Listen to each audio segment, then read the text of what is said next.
Hello friends, मैं हूं गौरव। आज का ये वीडियो हमारा गिट कमांड्स के बारे में है।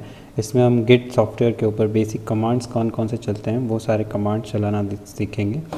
तो सबसे पहले हम अपने EC2 इंस्टेंस को पहले स्टार्ट कर लेते हैं। तो मैं EC2 पे क्लिक करता हूं।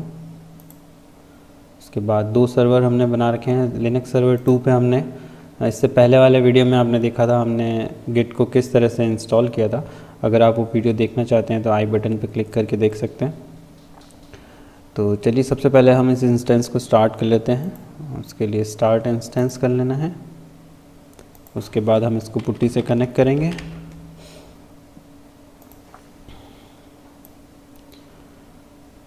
एक बार स्टार्ट हो जाए उसके बाद मैं इसका IP कॉपी कर लूँगा।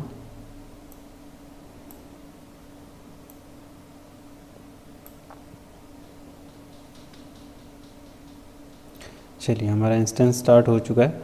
यहाँ से इसका IP मैं कॉपी कर लेता हूँ और इसको हम पुट्टी सॉफ्टवेयर के अंदर पेस्ट कर देते हैं। SSH ऑथ के अंदर जाके जो हमने सिक्योरिटी की यहाँ से डाउनलोड की थी वो हम इसको यहाँ से ओपन कर लेते हैं। ओपन, एक्सेप्ट, ये हमारा कमांड प्रॉम्प्ट आ गया है। यहाँ पर आपको सबसे पहले लॉगिन एज में यूज़र नेम लिखना होगा।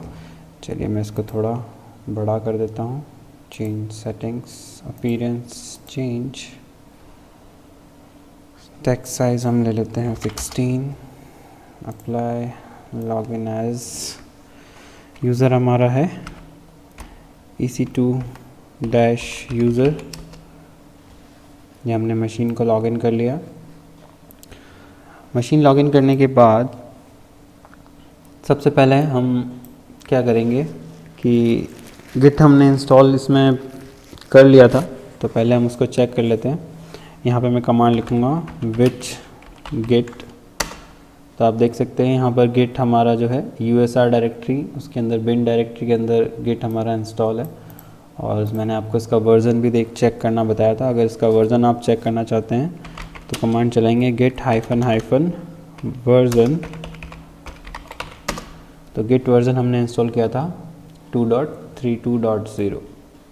चलिए तो अब हम क्या करेंगे कि सबसे पहले हम गिट को इनिशियलाइज़ करेंगे। गिट इनिशियलाइज़ करने के लिए हमें क्या करना होगा, हम जिस भी पर्टिकुलर फोल्डर में अपना काम करना चाहते हैं, जिस डायरेक्टरी में हम अपना वर्क करना चाहते हैं, तो सबसे पहले हम एक डायरेक्टरी क्रिएट कर लेते हैं। सपोज़ मैं यहाँ पर डायरेक्टरी क्रिएट करता हूँ mkdir India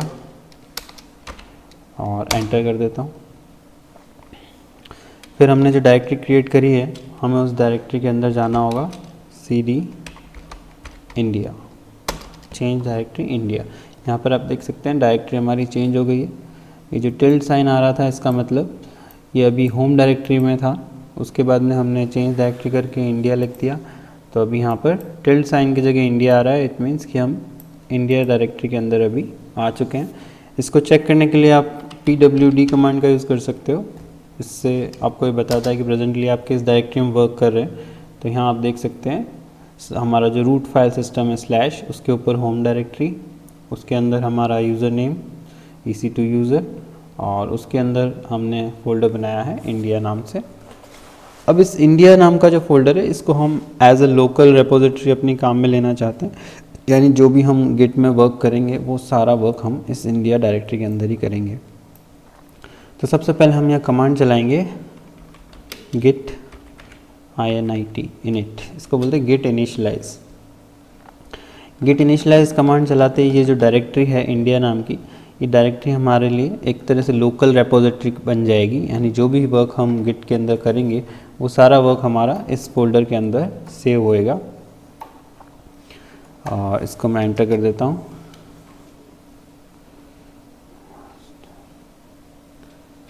git init initialize empty Git repository in home EC2 user India. और इसके अंदर इसने एक हिडन डायरेक्टरी बनाई है .git नाम से, और वही हमारी लोकल रेपोजिटरी की तरह वर्क करेगी। चलिए यहाँ पर अगर मैं ls करके भी देखता हूँ तो इसके अंदर आपको कुछ भी नहीं दिखाएगा। मैं एक बार स्क्रीन को क्लियर कर लेता हूँ। ls, यहाँ पर अभी कोई भी फाइल कोई भी डायरेक्टरी नहीं है। लेकिन अगर मैं ls LA करता हूँ तो आप देख सकते हैं यहाँ पर डॉट और डबल डॉट दो, और तीसरी हिडन डायरेक्टरी हमारी डॉट गिट है। तो ये डॉट गिट हिडन डायरेक्टरी हमारी बन चुकी है, यही हमारी लोकल रेपोजिटरी है। चलिए नेक्स्ट हमें क्या करना है, गिट इनिट करने के बाद, यानी जब भी आपको गिट को इनिशियलाइज करना है, सबसे पहला काम आपको क्या करना है, एक फ़ोल्डर बनाना है, उस फोल्डर के अंदर जाना है cd और फोल्डर का नाम लिख के, उसके बाद वहाँ पर कमांड चलाना है गिट इनिट, तो गिट इनिशियलाइज हो जाएगा और वो जो फोल्डर आपने बनाया है वो एक तरह से आपके लोकल रेपोजिटरी की तरह वर्क करेगा। चलिए तो अब इसके अंदर हम कुछ फाइल्स बना लेते हैं।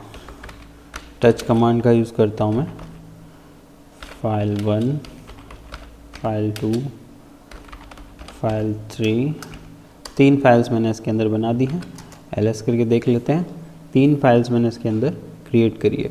अब मान लेते हैं हमको किस फाइल के अंदर कुछ कोड लिखना है, कुछ भी आपको फाइल के अंदर एडिटिंग करनी है, तो हम vim कमांड से इस फाइल को ओपन करेंगे।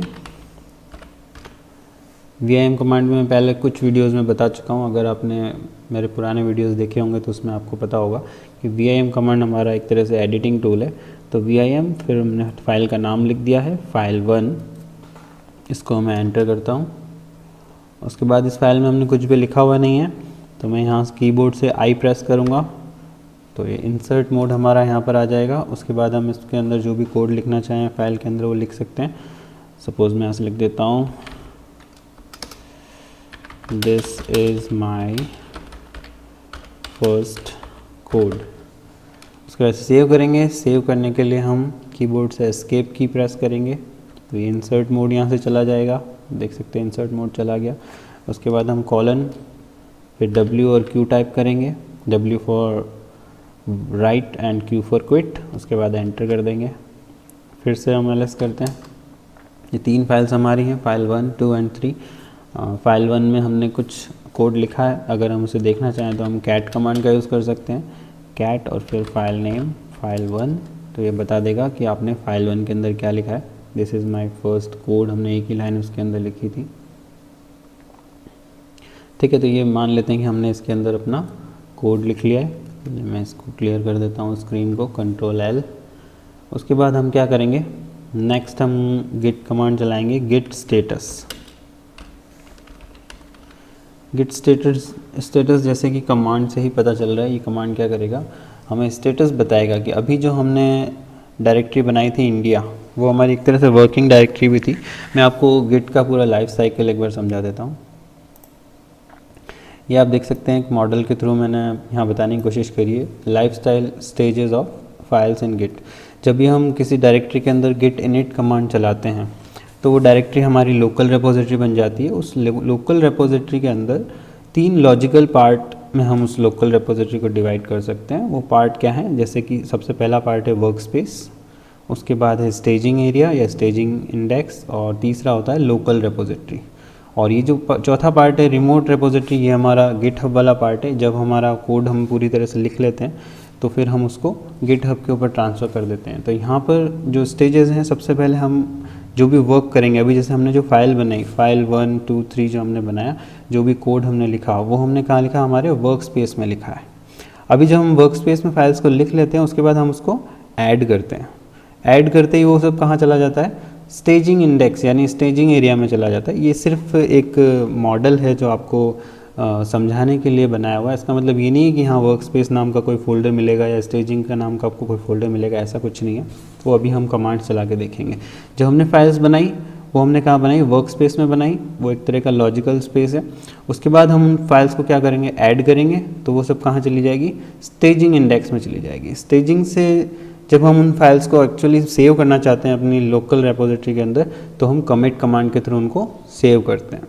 कमिट कमांड से क्या होता है कि हमें जो जो फाइल्स हमारी लोकल रेपोजिटरी में सेव करनी है, या हम ये कह सकते हैं कि हम जो फाइल अपने रिमोट रेपोजिटरी में भेजना चाहते हैं, तो उससे पहले हम उसको लोकल रेपोजिटरी में सेव करते हैं। उसके लिए हम कमिट कमांड का यूज़ करते हैं। स्टेजिंग एरिया में क्या होता है कि हमारे पास में मान लीजिए 4-5 फाइल्स है, जैसे अभी हमने 3 फाइल्स बनाई है, 3 फाइल्स हमारे पास स्टेजिंग एरिया में, बट उसमें से कुछ फाइल्स मान लेते हैं कि लॉग फाइल्स हैं या वो ऐसी फाइल्स है जो कि हम उनको लोकल रेपोजिटरी में नहीं डालना चाहते हैं, तो हम उनको वहीं रहने देंगे और सिर्फ उन्हीं फाइल्स को कमिट करेंगे जो कि हम लोकल रिपोजिटरी में सेव करना चाहते हैं। तो जब भी हम गिट इनिट कमांड से गिट इनिशियलाइज करते हैं किसी डायरेक्टरी के अंदर, तो उस डायरेक्टरी को आप ये समझ सकते हैं कि उसके अंदर 3 लॉजिकल पार्ट क्रिएट हो जाते हैं, वर्क स्पेस या वर्किंग एरिया, दूसरा स्टेजिंग एरिया और तीसरा होता है आपका लोकल रिपोजिटरी। चलिए अब इसी को हम प्रैक्टिकल करके देखते हैं, तो इससे आपको और समझ आ जाएगा। नेक्स्ट हम कमांड चला रहे हैं गिट स्टेटस। ये गिट स्टेटस क्या करेगा कि आपने अगर अपने वर्किंग डायरेक्टरी के अंदर कुछ भी लिखा है तो आपको बता देगा कि आपकी वर्किंग डायरेक्टरी के अंदर कौन कौन सी फाइल्स लिखी हुई पड़ी है। अगर आपकी वर्किंग डायरेक्टरी के अंदर कुछ भी नहीं है और वर्किंग डायरेक्टरी खाली है तो भी आपको दिखा देगा कि आपकी वर्किंग डायरेक्टरी के अंदर क्या है। अब जैसे हमने गिट स्टेटस किया तो इसने बोला नो कमिट्स येट, यानी कि अभी तक आपने कोई कमिट नहीं किया है। और टोटल 3 फाइल्स आपको बता रहा है, फाइल 1, 2 एंड 3। ये तीनों फाइल अभी अनट्रैक्ड है, ठीक है। ये फाइल्स अभी ट्रैक नहीं हो सकती। हम जो गिट यूज़ कर रहे हैं वो क्या है, एक तरह का वर्जन कंट्रोल सिस्टम है। इट मीन्स वो आपकी हर फाइल के अंदर जब भी जो भी कुछ आप चेंजेस करते हो तो उसको वो ट्रैक करता है। तो अभी ये किसी भी फाइल को ट्रैक नहीं कर रहा है, क्योंकि अभी हमने जो फाइल्स बनाई हैं वो हमने अभी ऐड नहीं करी। यहाँ पे आपको मैसेज भी आ रहा है, देखिए, use git add then file name to include in what will be committed. जब भी आप फाइल बनाते हो उसके बाद आपको गिट ऐड करके उस फाइल को क्या करना है, स्टेजिंग एरिया में डालना है, ताकि फिर आप उसको क्या कर सको, बाद में कमिट कर सको। चलिए तो हम नेक्स्ट कमांड हम यूज़ करेंगे गिट ऐड, जैसा कि यहाँ पे दिया हुआ भी है, गिट ऐड करना है आपको नेक्स्ट कमांड।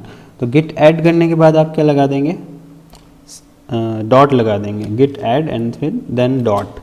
डॉट क्या करता है, आपने जो भी फाइल्स अभी 3, जैसे हमने 3 फाइल्स बनाई है, जो भी आपने 5 फाइल 10 फाइल जितनी भी फाइल्स आपने लिखी हैं, जो भी आपने कोड लिखा है, उन सारी कोड फाइल्स को ये वर्किंग स्पेस से उठा के और कहाँ डाल देगा, ये जैसा कि हमने अभी मॉडल में देखा था, गिट ऐड हम कर रहे हैं तो ये वर्किंग स्पेस से उठा के फाइल्स को कहाँ डाल देगा, स्टेजिंग एरिया में डाल देगा, ठीक है। अब स्टेजिंग एरिया में क्या होता है, हमारे पास में बहुत सारी फाइल्स होती हैं। जैसे अभी हमने 3 फाइल्स बना रखी हैं, मैं एंटर करता हूँ तो यहाँ पर आ गया, सॉरी मैंने यहाँ पर गिट ऐड और फिर मुझे स्पेस देना है, देन डॉट करना है। ये हमारा कमांड सक्सेसफुली चल गया। अब अगर मैं फिर से यहाँ पे करता हूँ गिट स्टेटस, तो आपको ये बता देगा no commit yet, changes to be committed, git RM यहाँ पर ऑप्शन आपको दे रहा है। यानी कि अभी जैसे यहाँ पर हमने पहले गिट स्टेटस किया था तो इसने बताया था आपको कि अनट्रैक्ड फाइल्स आपके पास में 3 है। अभी यहाँ पर आपको कोई भी अनट्रैक्ड फाइल्स नहीं बता रहा है। इसका मतलब क्या हो गया, ये जो हमने 3 फाइल्स अभी क्रिएट करी थी, ये तीनों फाइल्स अभी कहाँ चली गई हैं, हमारी ऐड कमांड चलाती स्टेजिंग एरिया में चली गई है, ठीक है। चलिए तो स्टेजिंग एरिया में इनको डालने के बाद में हम क्या करेंगे, नेक्स्ट हम कमांड चलाएंगे गिट कमिट। इसको क्लियर कर देता हूँ। नेक्स्ट हमारा कमांड है गिट कमिट।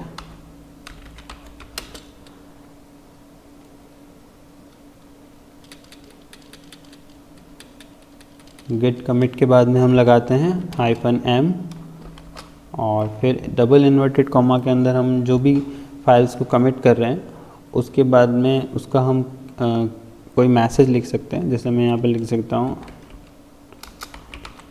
इनिशियल कमिट, ठीक है। गिट कमिट कमांड क्या करेगा, हमने जो भी फाइल्स अभी क्रिएट करी हैं, यहाँ पर जैसे हम फिर से मॉडल देखते हैं, हमने फाइल्स बनाई वर्क स्पेस में, उसे हमने ऐड कर दिया स्टेजिंग एरिया के अंदर। अब स्टेजिंग एरिया के अंदर हमारे पास हम 3 फाइल्स रखी हुई हैं, फाइल 1, 2 और 3। अब हम उन फाइल्स को कहाँ लेके जा रहे हैं, हमारी लोकल रेपोजिटरी में लेके जा रहे हैं। तो लोकल रेपोजिटरी में ले जाने के लिए हमें उन फाइल्स पे कमांड चलाना पड़ेगा गिट कमिट, ठीक है। तो गिट कमिट कमांड हमने लिख दिया, -m यहाँ पर हम लगाते हैं। -m लगाने के बाद में डबल इन्वर्टेड कॉमा में जो भी आप मैसेज लिखेंगे वो एक तरह से उस कमिटमेंट का एक मैसेज आपका नोट कर लेगा। यहाँ पर हम कर देते हैं एंटर।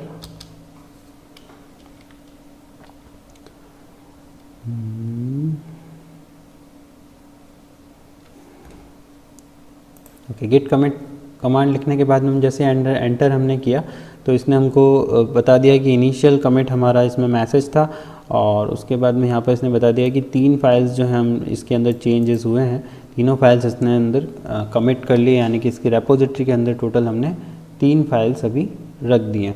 इसके बाद अगर हम फिर से लगाते हैं कमांड स्टेटस देखने के लिए गेट स्टेटस और एंटर करते हैं, तो अभी ये बता रहा है कि no branch master nothing to commit, यानी कि इसने तीनों फाइल्स को क्या कर दिया। अभी जो हमने 3 फाइल्स बनाई थी वर्किंग स्पेस में, उसके बाद हमने उन्हें स्टेजिंग एरिया में डाला था और कमिट करती हुई तीनों फाइल्स अभी कहाँ चली गई, लोकल रेपोजिटरी के अंदर चली गई। यानी कि जो हमारा वर्किंग स्पेस है, वर्किंग स्पेस हमारा अभी क्या हो गया, फिर से खाली हो गया। तो जब हम गेट स्टेटस कमांड लगा रहे हैं, मैं इसको एक बार कंट्रोल एल के थ्रू क्लियर कर देता हूँ। गेट स्टेटस अगर हमने कमांड लगाया तो इसने बता दिया नथिंग टू कमिट, अभी हमारे पास में कुछ भी नया कमिट करने के लिए नहीं है। और अगर मैं यहाँ पर एल करके आपको दिखाऊं तो हमारी 3 फाइल्स अभी यहाँ पर हैं। और अब हम क्या करते हैं, हम उस फाइल के अंदर कुछ चेंजेस करते हैं। जैसे कि मैं यहाँ पर vim कमांड के थ्रू फिर से लिखता हूँ फाइल 1। अब मैं इसको जाके एडिट करता हूँ। यहाँ तक हमने फाइल के अंदर पहले लिखा हुआ था I फॉर इंसर्ट। अब मैं यहाँ से लिखता हूँ this is my second code, this is my second code. Save कर देता हूँ escape :WN से। अब अगर मैं लगाता हूँ गेट स्टेटस,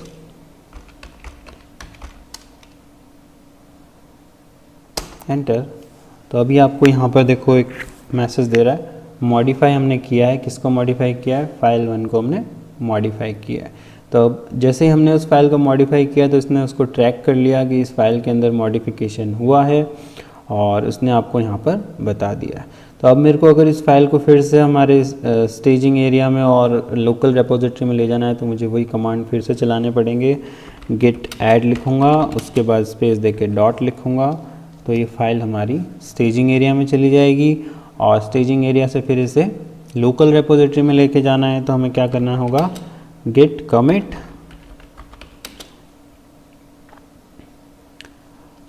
और उससे पहले एक कमांड और मैं आपको बताता हूँ। एक कमांड हम चलाएंगे गेट लॉग, एंटर करते हैं।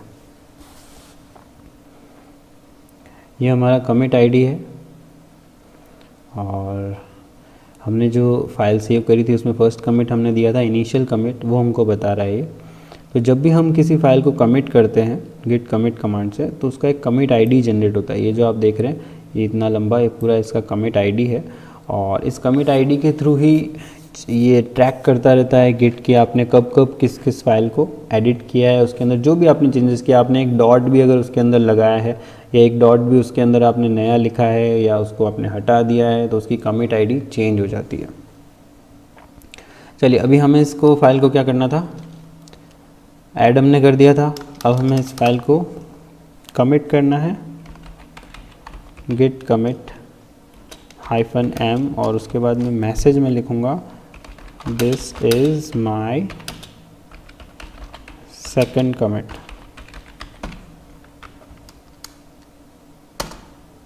ठीक है, ये हमारा सेकेंड कमिट हो गया है। और कमिट करने के बाद फिर से हम करते हैं गेट स्टेटस। इसको मैं एक बार क्लियर कर देता हूँ। Nothing to commit, working tree clean, यानी कि फिर से हमने जो एडिट किया फाइल के अंदर उसको इसने ट्रैक किया। उसके बाद हमने क्या किया, उस फाइल को हमारा जिस तरह से मॉडल था हमने उसको एडिट किया, फिर से हमने उसको ऐड किया, स्टेजिंग एरिया में डाला, स्टेजिंग एरिया से फिर हमने उसको कमिट किया। कमिट करते हुए कहाँ चला गया, लोकल रेपोजिटरी में। और लोकल रेपोजिटरी में जाने के बाद जब हमने गिट शो करके देखा तो उसने वर्किंग एरिया हमारा बिल्कुल खाली बता दिया। अब हम फिर से लगाते हैं गिट लॉग और एंटर करते हैं तो आप देख सकते हो यहाँ पर गिट लॉग लगाने के बाद यहाँ पर 2 कमिट आ रहे हैं, this is my second commit and initial commit. तो जो हमने अभी लेटेस्ट जो कमिट किया था वो इसने ऊपर बताया है और जैसे जैसे हमारे कमिट पुराने होते जाएंगे वो नीचे की तरफ आते जाएंगे। तो इस तरह से हमारे पास अलग अलग कमिट, हम अगर देखना चाहते हैं कि कब कब क्या क्या कमिट हुआ है तो हम गिट लॉग से देख सकते हैं। उसका जो हमने कमिट के अंदर जो मैसेज दिया होगा उसके थ्रू हम पहचान सकते हैं कि क्या कमिट था हमारा। हमने जैसे लिखा है कि हमारा फर्स्ट कमिटमेंट है, सेकंड कमिटमेंट है, जो भी आप लिखना चाहें इसके ऊपर वो भी लिख सकते हैं। और अगर आप ये देखना चाहते हैं कि इसने अंदर क्या ऐड किया था कमिट करते समय, तो हमारे पास में कमांड होती है git show और उसके बाद हमें लिखना होता है उसका कमिट आईडी। ये जो कमिट आईडी है इसको हम कॉपी करेंगे और जैसे मैं इस पर राइट क्लिक करता हूँ तो वो मुझे यहाँ पर पेस्ट कर देता है। इसको मैं एंटर करता हूँ, तो जैसे मैंने इसको एंटर किया तो इसने मेरे को यहाँ पर ग्रीन में दिखाता है। ये देखो प्लस बना हुआ है इसके आगे, इसका मतलब मैंने क्या किया, इस फाइल के अंदर ऐड किया है। मैंने क्या ऐड किया वो मुझे यहाँ पे दिख रहा है, this is my second code. यही लाइन मैंने लिखी थी इसके अंदर। अगर हम चाहें तो इसे कैट कमांड से देख सकते हैं। हमारी फाइल का नाम था file1 एंटर, ये 2 लाइन लिखी हुई है, this is my first code and this is my second code. तो जो हमने सेकंड लाइन लिखी थी वो यहाँ पर बता रहा है मुझे, क्योंकि मैंने उसी का इसको कमिट आईडी दिया है। This is my second commit, ये हमारा सेकंड कमिट का आईडी था। तो हमने कमांड क्या लिखा, गिट शो, और उसके बाद में हमने क्या दे दिया उसको, जो कमिट आईडी है वो दे दिया था। ये हमारा कमांड है सिंपल सा गिट शो। इससे हम, जैसे कि कमांड से ही आपको दिख रहा है गिट शो, हम क्या कर रहे हैं, गिट से शो करवा रहे हैं कि क्या कमांड हमने क्या कोड उसने चेंज किया है, वो यहाँ पर आपको दिख जाता है। ठीक है, तो इसके बाद ये हमारे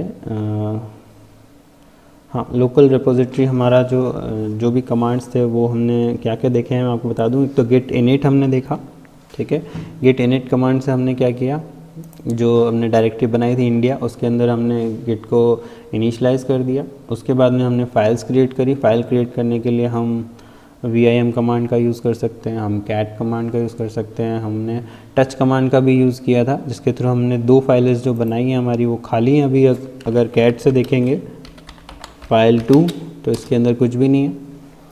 file3 जो हमने बनाई थी इसके अंदर भी अभी कोई भी हमने लाइन नहीं लिखी है। ठीक है, चलिए अब हम एक काम करते हैं, file2 के अंदर भी कुछ लिख के देखते हैं। सपोज़ मैं vim के थ्रू file2 को ओपन करता हूँ, एंटर, आई फॉर इंसर्ट, और फिर इसके अंदर भी कोड लिख देते हैं हम जो भी हमको लिखना है। This is file2 code, then इसको सेव कर देते हैं wq। अब अगर हम देखेंगे क्या कमांड चलाएंगे, हम नेक्स्ट चलाएंगे git status, git, इसको क्लियर कर देता हूँ मैं, git status। तो अभी बता दिया इसने कि एक हमने मॉडिफाइड फाइल जो है वो शो कर रहा है आपको। मॉडिफाई आपने किस में किया है, file2 के अंदर मॉडिफाई किया है, तो आपको फिर से वही करना है। मॉडिफाई करने के बाद आपको क्या करना है, इसको स्टेजिंग एरिया में ले जाना है। उसके लिए हम क्या कमांड चलाएंगे, ऐड, और स्टेजिंग एरिया से फिर हम इसको कहाँ ले जाएंगे, लोकल रेपोजिटरी में। उसके लिए हमें कमांड चलाना होगा कमिट। चलिए फिर से इसको करके देखते हैं, गिट ऐड डॉट, ये हमारा हो गया। उसके बाद में गिट कमिट -m, इसमें ऐसे लिख देता हूँ कमिट फॉर file2, एंटर। ठीक है, 1 फाइल चेंज आ गया हमारा। उसके बाद में हम देखते हैं git status nothing to commit, यानी कुछ भी कमिट करने के लिए अभी है नहीं। हमारी जो वर्किंग ट्री है हमारा अभी क्या हो गया, वो क्लीन हो गया है। आई होप ये वीडियो आपको पसंद आया होगा। अगर आपको ये वीडियो पसंद आया है तो प्लीज़ वीडियो को लाइक करें, चैनल को सब्सक्राइब करें और बेल आइकन को दबाना ना भूलें। इसके आगे जो हम वीडियो बनाएंगे वो हम लोकल रेपोजिटरी को सेंट्रल रेपोजिटरी यानी गिटहब से किस तरह से कनेक्ट करते हैं उसके ऊपर बनाएंगे। Okay friends, thanks for watching.